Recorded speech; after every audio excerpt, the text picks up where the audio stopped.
it's Ian at RTO here. Hope you're all well. Welcome to Tuesday, and first up today is a blues request. A few weeks ago we did the live albums of Emerson, Lake and Palmer, and someone says, yeah, can you do the studio albums? So here we are. E.L.P. What can we say about them? Formed in April 1970. I can hear myself talking. Just turn me.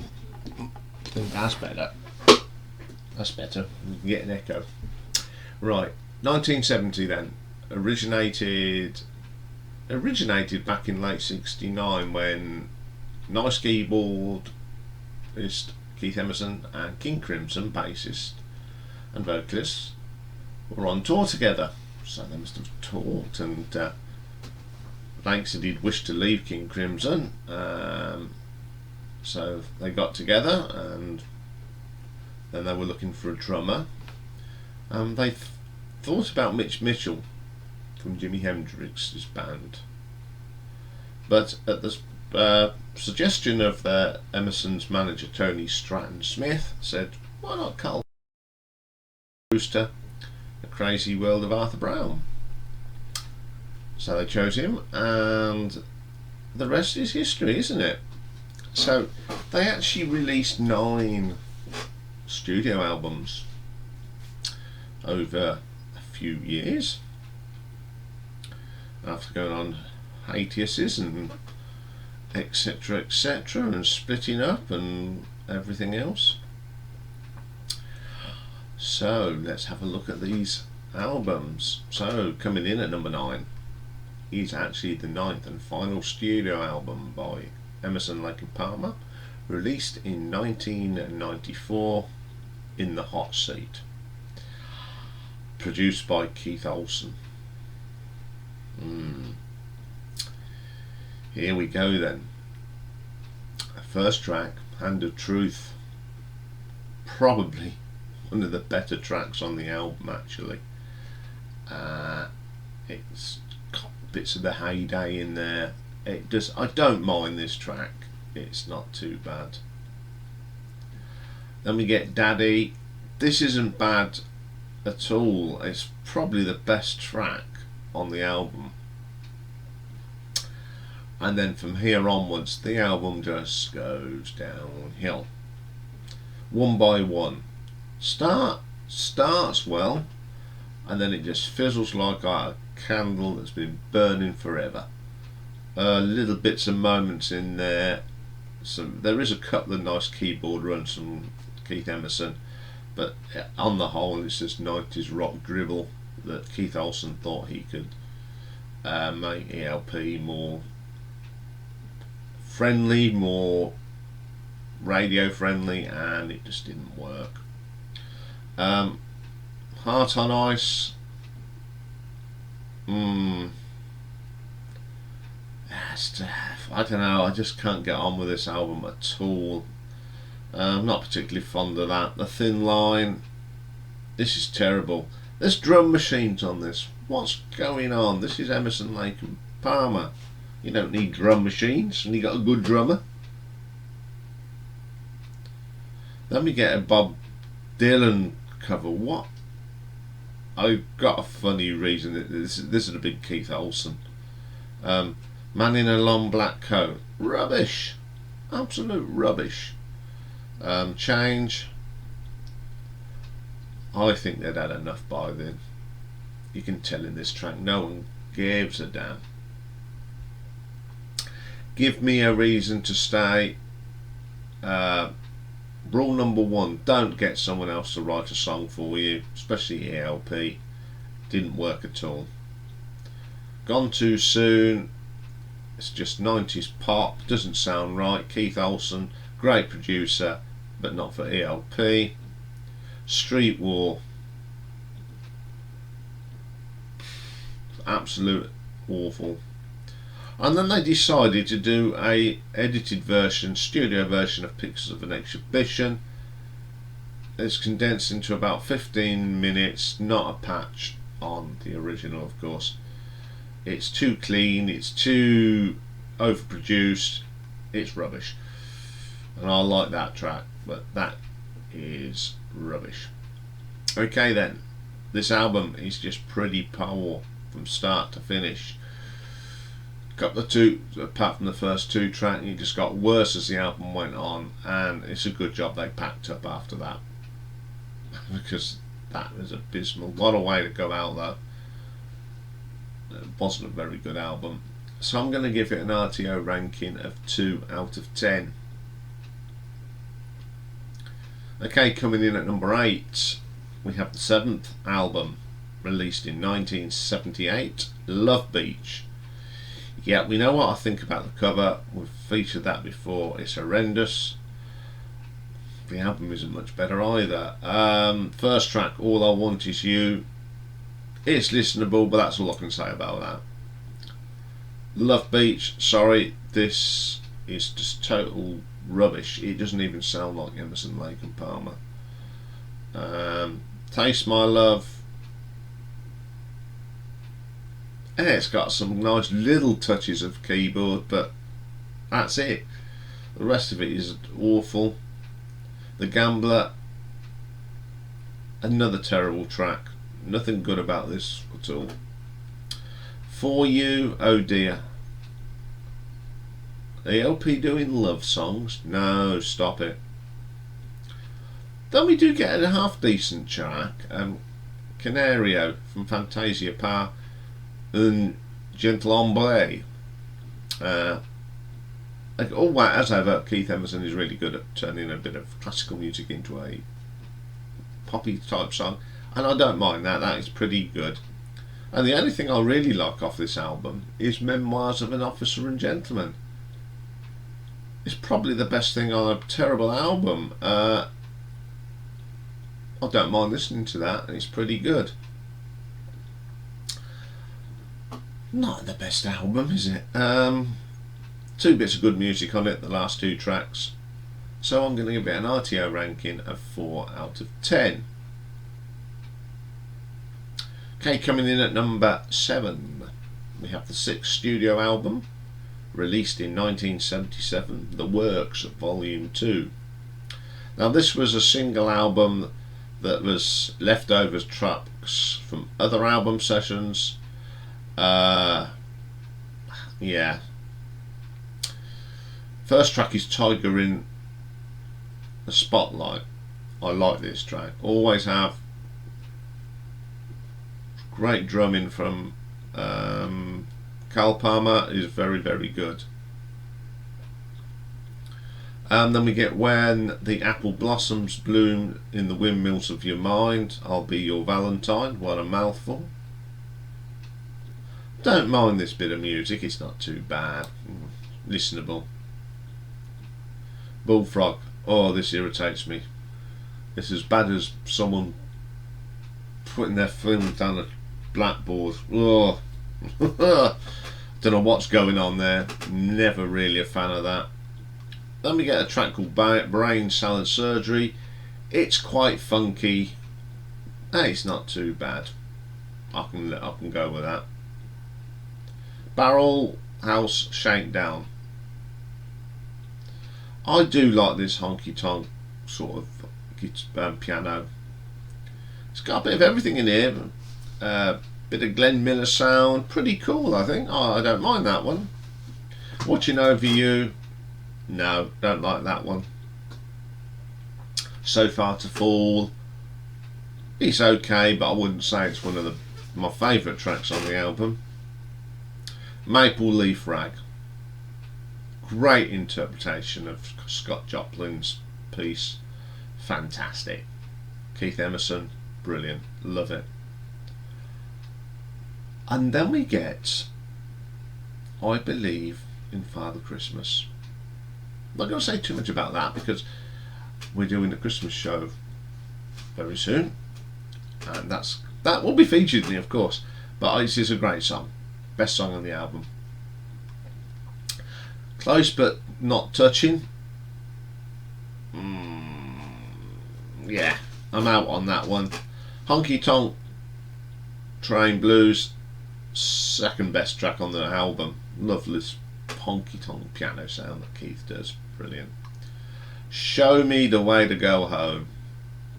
Don't like the version of this at all.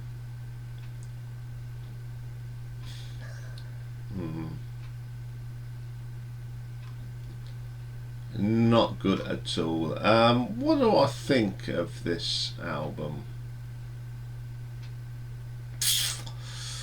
It's okay in places. It's got a couple of great little tracks on it. So I'll give it an RTO ranking of 6 out of 10. Okay, coming in at number 6, we have the 8th studio album. It was the first in 14 years from the band, released in 1992, and it's Black Moon. First track is the title track, Black Moon. I like this track. Great heavy bass line, great vocal from Greg. Really, really good track. Paper Blood. Love the harmonica in this. Nice rocker as well. Pretty good track. I like that one. Affairs of the Heart. Bit mediocre. Bit wishy-washy.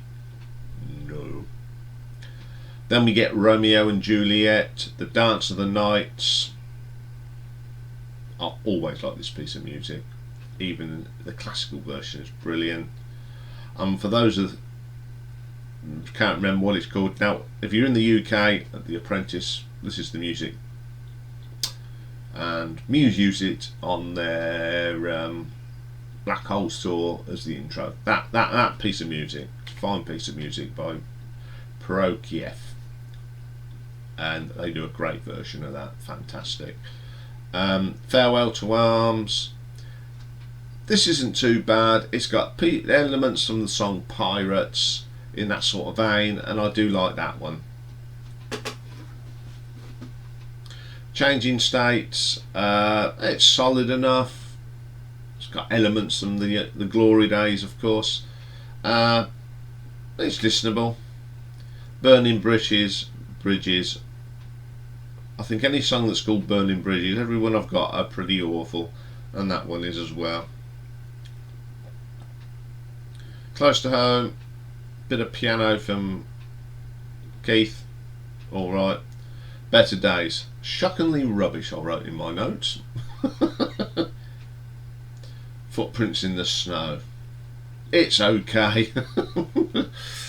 Yeah. On the whole then, not a bad comeback album. It's certainly a lot better than In the Hot Seat. There's some tracks on there that I can listen to. I think the first half of the album's the stronger part. It then sort of fades out a little bit. There are some rather dodgy tracks on it towards the end. But for the good stuff at the beginning of the album, I'll give it an RTO ranking of 6.5. Okay then, coming in at number 5. 5th album, The Works, Volume 1. 1977 again. First track is Piano Concerto Number 1. A whole side of Keith Emerson playing piano with an orchestra. It's okay, but it's not what I want to hear on an E.L.P. album.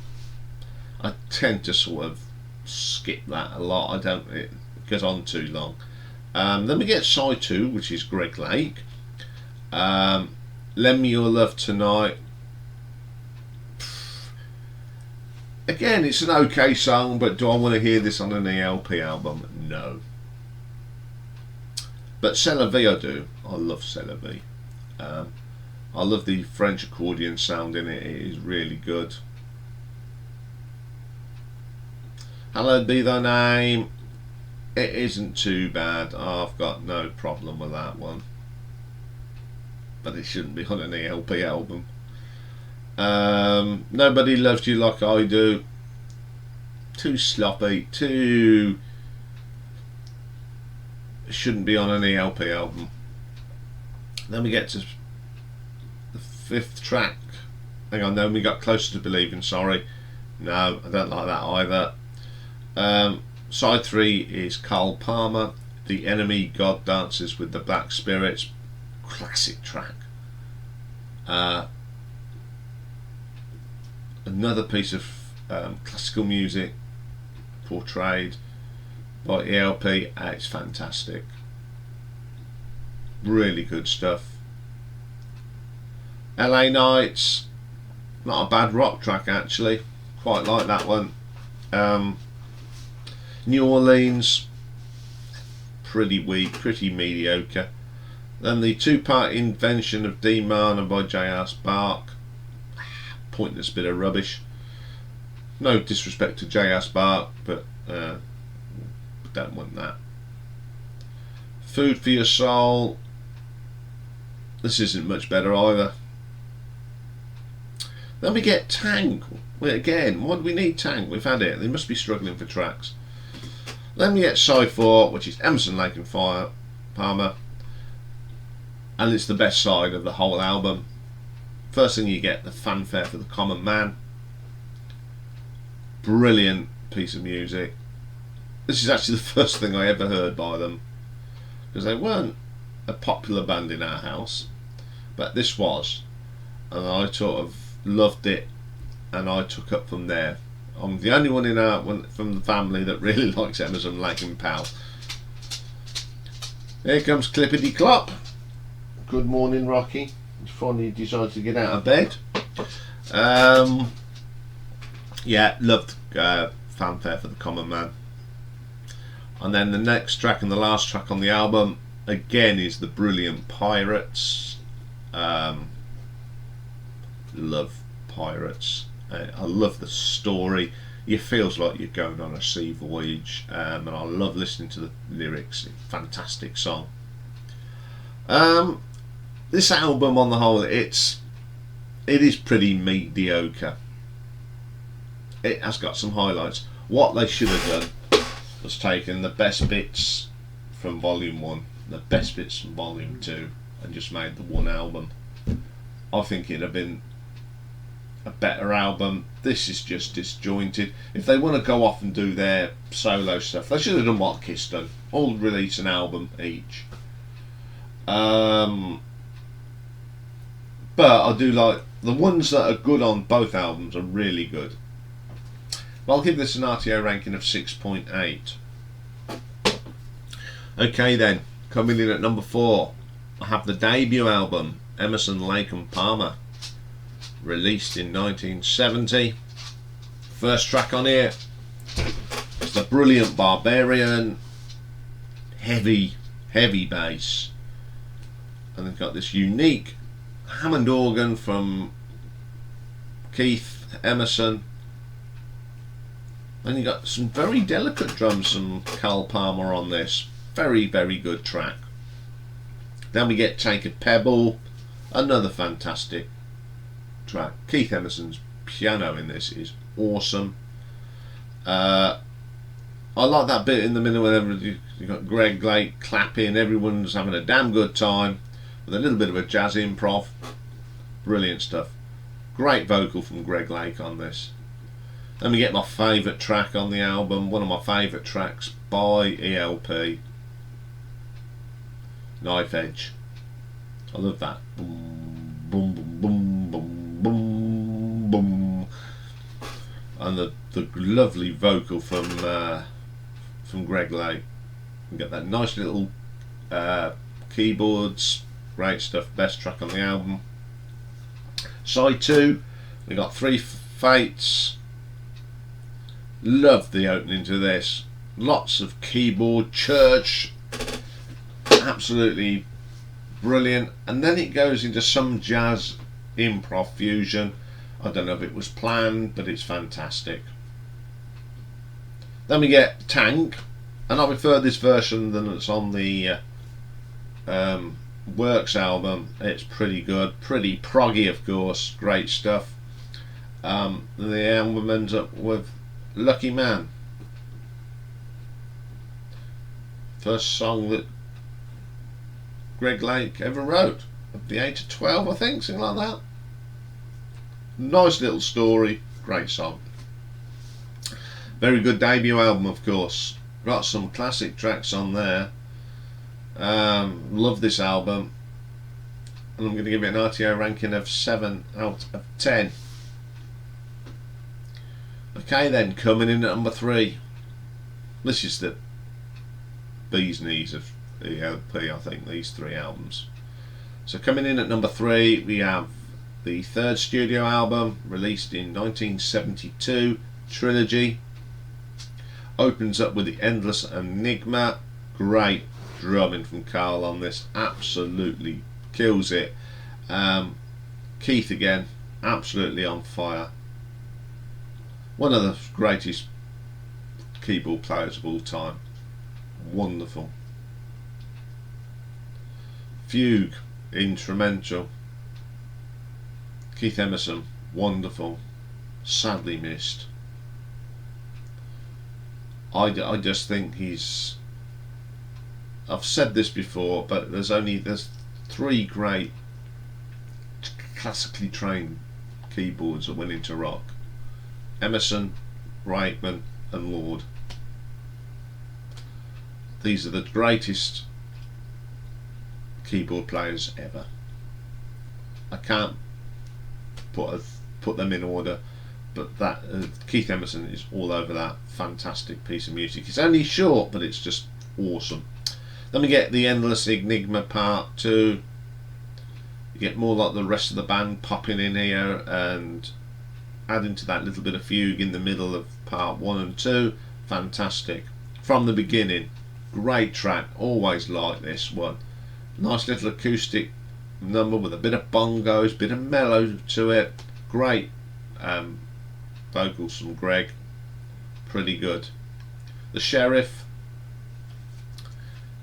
That's okay, not my particular favourite of mine, but it's still a solid track. Then we get the brilliant Hoedown from Aaron Copland. Again, E.L.P. took it in, put it there in impersonation on it. Brilliant. Then we get Trilogy. Love this rocky track. Keyboards. You can imagine Keith on stage throwing that Hammond around, and great stuff. One of the best tracks on the album. Living Sin, solid track. Then we get Abaddon's Bolero. Again, E.L.P, the master of taking popular classical pieces of music and then turn it into a prog rock gem. Superb album. Love playing this. It's got some classic stuff on there, and I'll give this an RTO ranking of 8.5. Okay, this was hard doing number 1 and 2 because they're both equal. It was down to which one I play the most. That's all it was down to, and this is how it came out. So coming in at number 2, we have the 2nd album, released in 1971, Tarkus. Opens up with Tarkus, of course, classic song.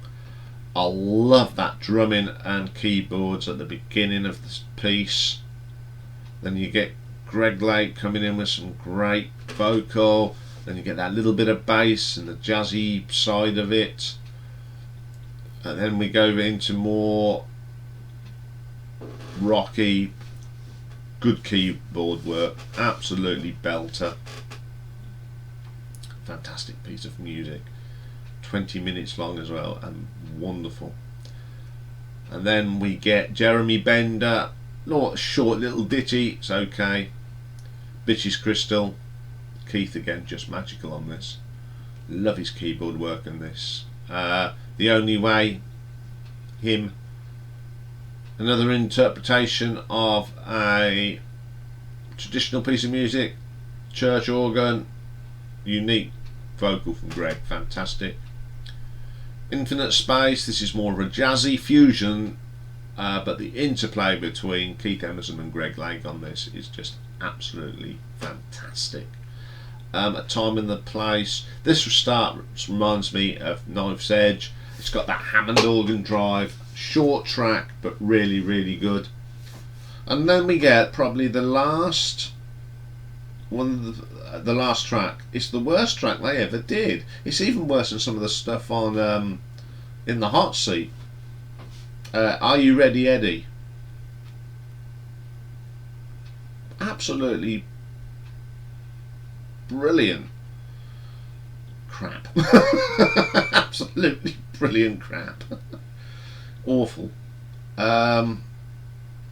This is a fantastic album, and I think again the other reason it didn't get number one is because of Are You Ready, Eddie? As I said, it's so crap it's brilliant. But I'll give the Heart album an RTO ranking of 9 out of 10. So okay, my number one. Love this album. Fourth album, released in 1973. It's about Brain Salad Surgery. Opens up with a Jerusalem, a traditional hymn arranged by Mr. Emerson, and yeah, brilliant. Can't get any better than that. Then we got Toccata, an adaptation of Janistra's first piano concerto. Again, took this classical piece of work, blistering drums from Carl Palmer, and Greg Lake. That bass line is terrific, and Keith Emerson, fantastic. Then we get You Still Turn Me On. Love this track. That bass line in this is absolutely belting. Terrific song. Benny the Bouncer. Yeah.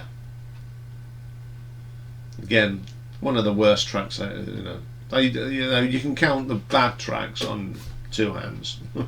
All the tracks. Oh dear, I'm really getting a sore throat today. This is not good news. Okay. And then the rest of the album is taken up by Carnival. First impression. I love this start. The energetic vocal from Greg and that keyboard. Then we go into that part two, the best bit. Welcome back, my friends, to the show that never ends. Come inside, come inside. Absolutely brilliant piece. Then you get Carnival, the 9 second impression. To me, this is just a project of improv. I don't know if it was planned, but it's brilliant. If they just sat there and had a jam and decided to put it down in the piece, fantastic. Then we get third impression. Nice way to end the air piece, nice crescendo. Fantastic song. Fantastic album. Carnival on its own is a masterpiece. Apart from Benny the Bouncer, this would be a perfect prog album. So I'm going to give it an RTO ranking of 9.5. Okay, that's my ranking. If yours is a little bit different, put it in the comments bar. I'd love to hear. What have we else got? Here he goes. Time for a bit of plugging. First plug is the Christmas quiz. You can get it at the sheet. This sheet will be sent to you if you email me at the address below. And don't forget to visit Redbubble. I'm going to stand up for this. This came the other day. One of our hoodies with the 3D logo on it. Pretty smart stuff.